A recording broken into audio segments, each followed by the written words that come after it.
Hello and welcome to Volusia Magazine. I'm Amber Osman. In this week's episode, local children's artwork is headed to Tallahassee. Volunteers are needed for the St. Johns River cleanup. Open enrollment for the school choice program begins, and wind mitigation grant applications are being accepted. In this week's Solutions for Your Life, we learn about the 4-H spring programs. And later on in the program, Joanne Magley sits down with Tom Carey, Groundwater Resources Manager for Volusia County. Those segments and more coming right up on Volusia Magazine. I hope you stay tuned.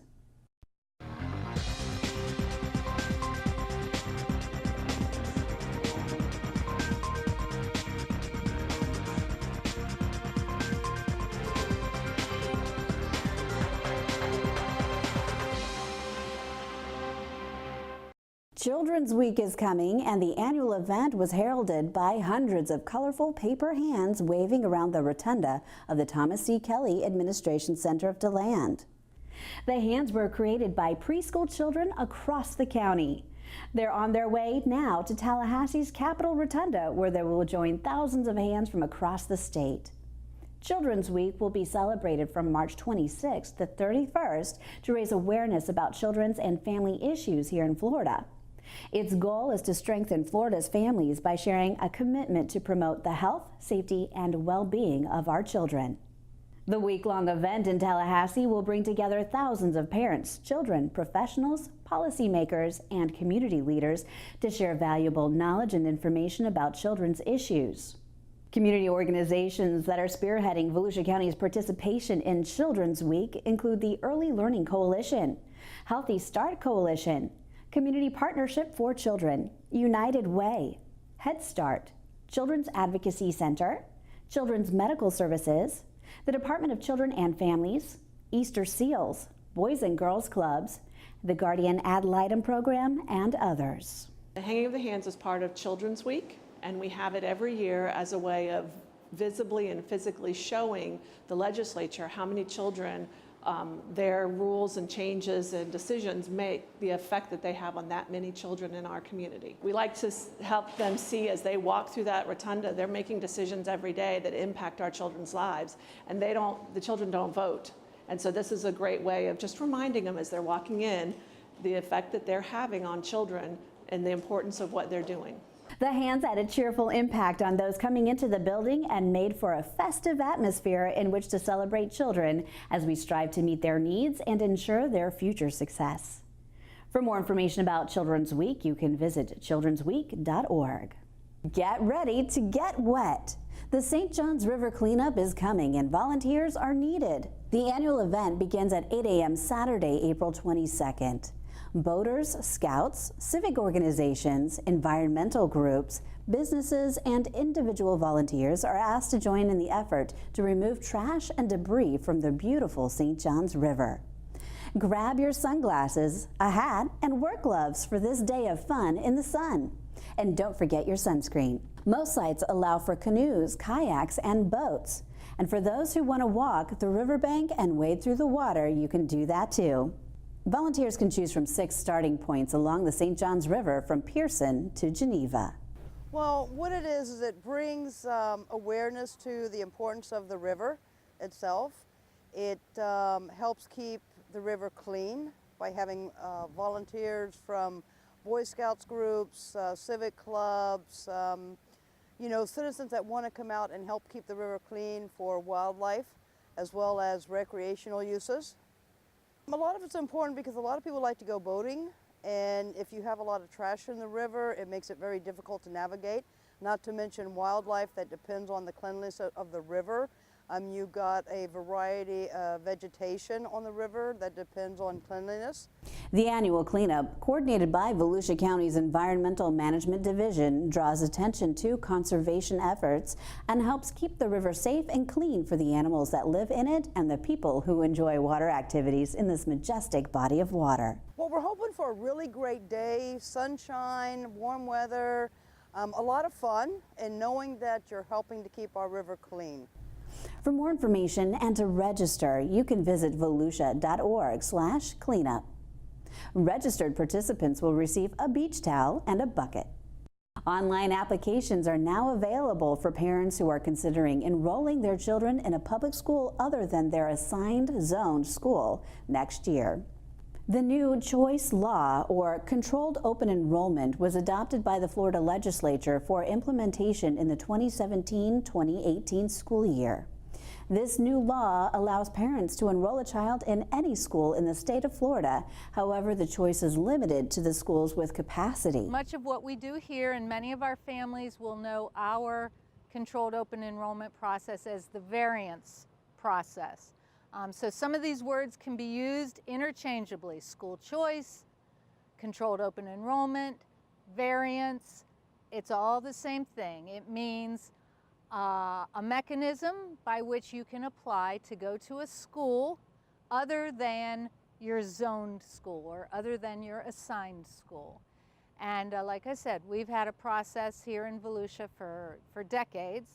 It's known as the variance, but we will refer to it more formally now as controlled open enrollment to be consistent with the statute. And basically, in the most simplest of terms, it means as long as there is capacity available and you make an application, you can go to a school other than your assigned school. But the key word there is as long as there's capacity. Part of the legislation says you've got to identify your schools that have capacity on your website, which we have done. We have listings of school. They're categorized three ways. Basically, families want to look for a school with substantial capacity. But we also have schools with limited capacity, and then we have schools that are at or over capacity. Those are our three categories. One of the things that the legislation did change was that, yes, now you can move across your county boundaries. However, big however, the however is the families that reside in Volusia County have priority over families from Flagler or families from Lake County or Seminole County. And likewise, if any of our families wanted to go to school in Seminole or Orange, the families who reside in Seminole and Orange have priority.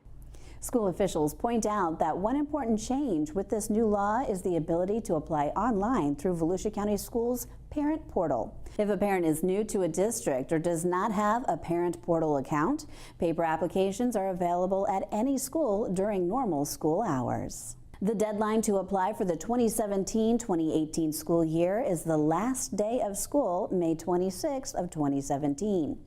Choice is limited to schools with capacity, and parents must provide transportation. A lottery procedure will be used if there are more applicants than seats. For more information, you can contact Volusia County Schools Office of Student Assignment at 386-947-8786, extension 50709 or 50815. You can visit myvolusiaschools.org and click on the school choice link on the slideshow. Hurricane season is on the way, and this is a great time to get your house in shape. When a big storm is approaching, it may be too late to protect your property from high winds and flying debris. Take a good look at your home now. Paying special attention to the most vulnerable areas will help. Those are the roof, windows, and doors. If you meet income eligibility requirements and need upgrades to improve your home's wind resistance, you may qualify for Volusia County's Wind Hazard Mitigation Program. The grant-funded program can assist with hurricane shutters for windows and doors, gable end tie-downs, and wind-rated garage doors. Window replacement is not eligible under this program. The maximum loan per household is $10,000. Funds can be used for owner-occupied homes in Volusia County, except within the city limits of Daytona Beach and Deltona, which have their own programs. The program is for income-eligible households in Volusia County, except for within the cities of Daytona Beach and Deltona, and we provide the funds as a 5-year deferred payment loan. And that means that you would execute a loan and it would have a mortgage on your home, but it would be forgiven as long as you lived in the house for 5 years. To apply for the program, you work with the community assistance staff to determine if you're eligible, and then you would be responsible to get quotes from eligible contractors, and Volusia County would then select the contractor to provide services for you. For more information about the Wind Mitigation Program, you can visit volusia.org/housing or call Volusia County's Community Assistance Division at 386-736-5955. Today on Solutions for Your Life, Laura Cash, Volusia County 4-H agent, announces upcoming events and activities available to youth in Volusia County.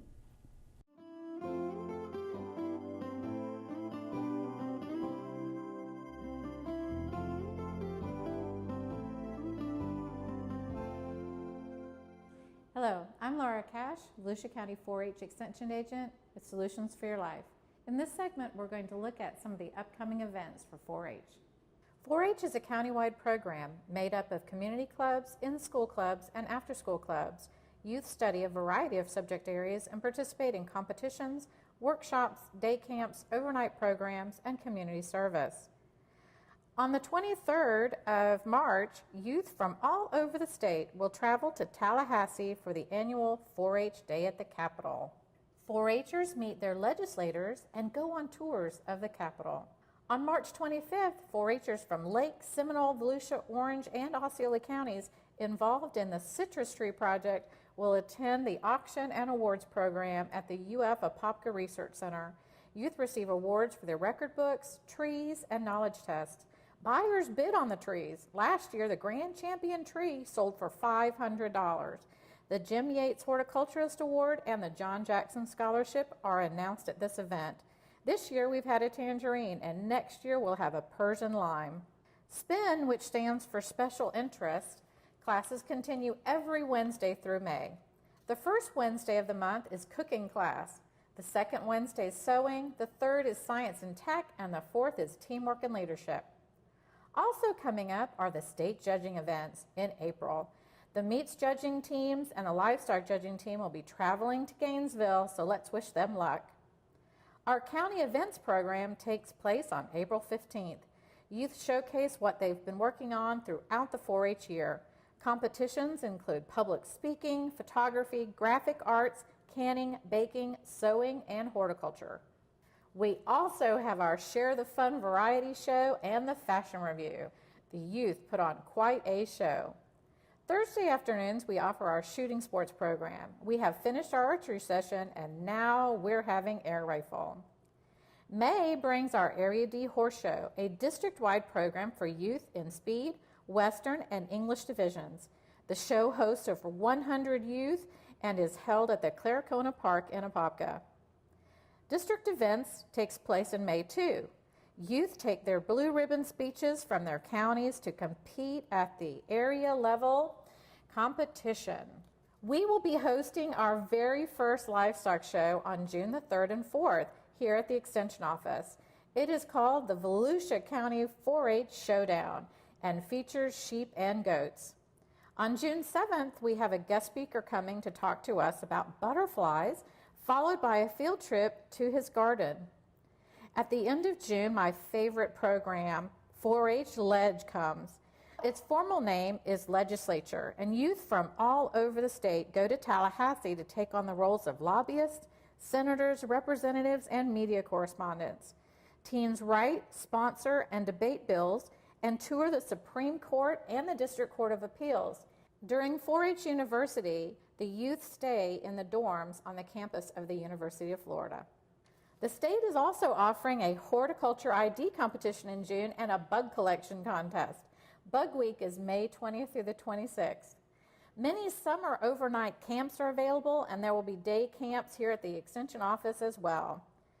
4-H University takes place in July at UF. Teens take workshops, compete at the state level, and run for state office, and also interview for scholarships and awards. Youth stay in the UF dorms. This has been a short sample of some of the events that we have coming up.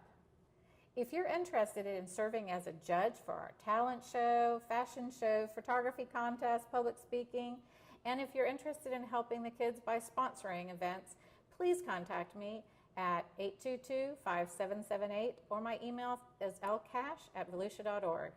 With Solutions for Your Life, I'm Laura Cash.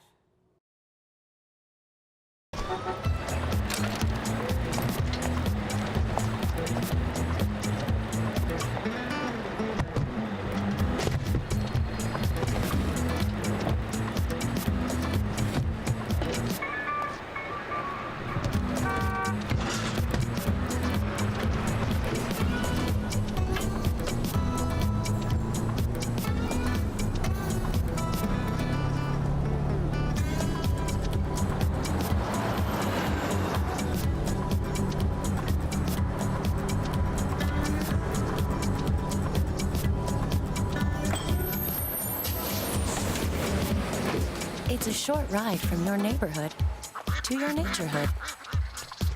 Find fun activities to do, like boating and biking, or camping and hiking, plus much more. To find a neighborhood park or green space near you, visit discovertheforest.org. Okay, so we drowned the fire, stirred it, drowned it again, and now just feel if it's cold. Yeah. Cool.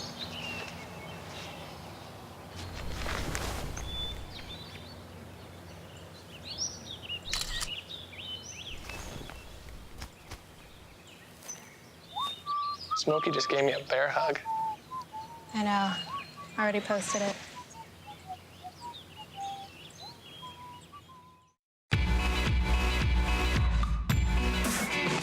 Whoa! Why did you throw the trash out the window? Once. Don't you know how long it takes litter to decompose? A cigarette butt takes 1 to 5 years. A plastic bag, 10 to 20 years. A glass bottle, 1,000,000 years. You know, you're right. We should start caring more about the environment. Let's stop litter now. Keep Volusia County beautiful. Put litter in its place. Drive it home. Time now to head into the studio and join our Director of Community Information, Joanne Magley, and her guest, Tom Carey, Director of Groundwater Resources Management. Thanks, Amber. Well, with us in the studio today is Tom Carey, the Groundwater Resources Manager with Volusia County Environmental Management. Hi, Tom. Hi, good afternoon. Welcome. Thanks for being here. So first, let's talk about the new watering schedule that's in place, which always kicks in when we spring forward and set our clocks forward, which we did just last week. Right, yeah. Well, we add a day because it's starting to get a little bit warmer. So Volusia County residents are allowed to water 2 days per week instead of the 1 day per week over the winter time. And I say that, but it's not necessarily necessary. You are allowed to irrigate that extra day, but you don't have to. I would advise people to keep an eye on the weather and water accordingly. And many people who water their lawns also fertilize their lawns. Right. And here in Volusia County, we have some, I guess, special rules in place as fertilizer is concerned. So tell us a little bit about that. Right, it's actually a very important rule. We have issues with water quality as well as water quantity in Volusia County. And what we're trying to do, Joanne, is to protect our water bodies and also our underground aquifer from contaminants that fertilizers contain, such as nitrogen. And what it is that you can put fertilizer down this time of year, but it has to be at least 50% slow release nitrogen. And what that does, it slowly releases the nitrogen into the landscape so that the plants can take it up. So if you get a heavy rain or something like that, it doesn't wash off of the landscape and then goes into one of our surface water bodies, causing algae, causing dissolved oxygen to be lower, fish kills, things of that nature. So we're trying to avoid all that, and that's why the fertilizer regulation is in place. So you mentioned the aquifer. Right. Tell us a little bit more about our water supply for folks who may be new to the area or just aren't too familiar with our aquifer. Well, we have a very unique aquifer, more than any other of the 67 counties in the state. It's a sole source aquifer, and basically what that says is that any rainfall that falls in Volusia County is actually contained in our aquifer, and it doesn't go east or west, it stays there. That's why rainfall is so important to Volusia County. So we're kind of isolated. So we want to protect that. And we've had a little bit of a dry spring, and the forecast is probably for more of the same. So water conservation is tantamount. It's very important in Volusia County. And We have, you know, the St. Johns River to the west, the Atlantic Ocean to the east, and everything is just contained in one, I guess you'd call it maybe a bathtub shape. So we have to be very careful and tenuous on using our water supplies. So you mentioned the rainfall amounts. How do you measure our rainfall amounts and what you refer to as our water table? Sure. We have 2 gauges that we look at. They're official NOAA gauges from the U.S. government. One's in DeLand and one's in Daytona Beach. And we take a look at those, and we actually put them in a groundwater report, which we produce monthly. And you have normals and normal rainfall that you would expect. And so you compare any rainfall you might get in a month to what that normal is. So it's either above or below. Unfortunately, for the last few months, it's been below normal. And we're about 15 inches below out of expecting about 55 inches a year. That's kind of what we're looking at right now. We also have 42 monitoring wells in the county, and we have them from Ormond Beach to DeBerry, from Seville to Oak Hill, and everywhere in between. We probably have the most comprehensive well network in this side of the state. And what we do is on a monthly basis, we go out and we measure these wells to see how high or how low they are. And then we produce the groundwater report and let people know what the well levels are, how the Blue Spring is flowing, and what our rainfall totals were. And also the KBDI, which is a drought index put out by the Florida Forestry Service. So it's kind of a package to give us a snapshot in time, at least on a monthly basis, how our water is doing. And you know, I think one thing that's important for people to think about when they're either putting shrubs and such into their landscape, or maybe they're thinking about, you know, just doing an overhaul, to really go for the Florida native plants, because they require less water, and they're used to the less water in the fall and winter, which is our normal cycle. Right. Right plant in the right place is really what we're looking for. And the native plants, of course, are adapted to our area. There are also some plants that are not necessarily native, but they still do well here, and they are drought tolerant. So probably drought tolerant is the key for survival in our landscape, and that's pretty much what you want to put in your landscape. And then that would also mean then they obviously require less watering, so you don't have to worry about keeping things looking green with watering more than once a week or so, if that, with these types of plants. Exactly. And two, less water, less fertilizer too, less chemicals, less of everything that is not natural in the environment, and that helps the environment. And it also helps people's pocketbooks, because if you irrigate 1 time a week rather than 2 times a week, that's a 50% cost savings on your irrigation costs. Right. So, you know. So you mentioned earlier about the health of our water supply, and you know, recently in the paper we've heard things about the St. Johns River or the Indian River Lagoon. What's the latest with the health of our water supply, our waterways here in Volusia County? Well, there's several water bodies that we're concerned with. One of them is Blue Spring, and Blue Spring is fed from underground from our aquifer, the same water that we drink. It is high in nitrates. And what that causes in the spring run is growth of algae, which is not well, a little bit of algae is natural, but a lot of it is not, because then it crowds out other species, it takes up oxygen, it causes fish kills and things of that nature. So that's one concern. Another concern is to our surface water bodies, like the Mosquito Lagoon, which is a beautiful, pristine water body that fishermen and recreational activities occur all the time on the lagoon.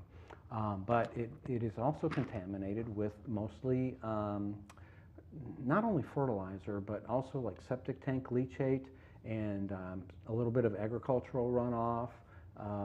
And all this adds up and causes the nutrients to be higher than normal in that particular water body, and causes, once again, the brown algae, the green algae, and just things that are out of balance, and that's not good for that ecosystem. So what's being done to help lessen these nutrients from being overexposed in our waters? Well, I think the easy button, the low-hanging fruit, is the Fertilizer Ordinance. And using the 50% or more slow-release fertilizer as far as nitrogen goes. I need to say this before I forget, is that over the summertime, when it really rains hard, nitrogen and phosphorus are banned from being applied to the landscape. So from June 1st to September 30th, you cannot apply those fertilizers. And it's because of the heavy rains, because heavy rains do two things. One, they cause runoff from the landscape, so it goes into the surface water body, or it causes the nutrients to go below the root zones of the plants you're trying to fertilize. Once a nutrient gets below the root zones, it's no good to that plant because it can't reach it. And then it goes into the aquifer and or maybe laterally flows underground into a water body, causing problems. So that's why we have these common sense rules in place to fertilize wisely. And you know, we didn't get into this too much, but if we continue to deplete our aquifer, we might be forced to have more expensive alternatives for our water supply. Yeah, you don't want to look at the numbers to go to an alternative water supply. The best water supply we had is right under our feet. It's the cheapest, and it's probably the most pristine. If you start talking about desalinization, which means heating and evaporating of water, or osmosis, where you have to force it through membranes, you're talking energy, and energy is expensive. And so what you want to do is conserve what you have right now for this generation and for future generations to use. All right, Tom, so bottom line, quick, easy tips for people to be more conservative with their water? Right. Our biggest user of water is outdoor water for irrigation. If you have an automatic irrigation system, you must have a rain sensor on it or a soil moisture sensor that overrides the system at least until it dries out and it says that it's okay to irrigate again. I know it bugs me when you see the sprinklers going off on people's lawns and it's raining outside. Yeah, like, or it just rained 2 inches the day before, because an irrigation timer is a mindless device. It doesn't know whether it rains or not. So that's why the rain sensor comes in, and you must have a functional one. So that's what I would encourage people in their spring cleaning. Check your rain sensor, make sure it's okay. Certainly abide by the rules, and they can find that at volusia.org/environmental. And also watch your fertilizer use. Reduce it or eliminate it if you can. Certainly abide by the rules with the slow release fertilizer and no phosphorus.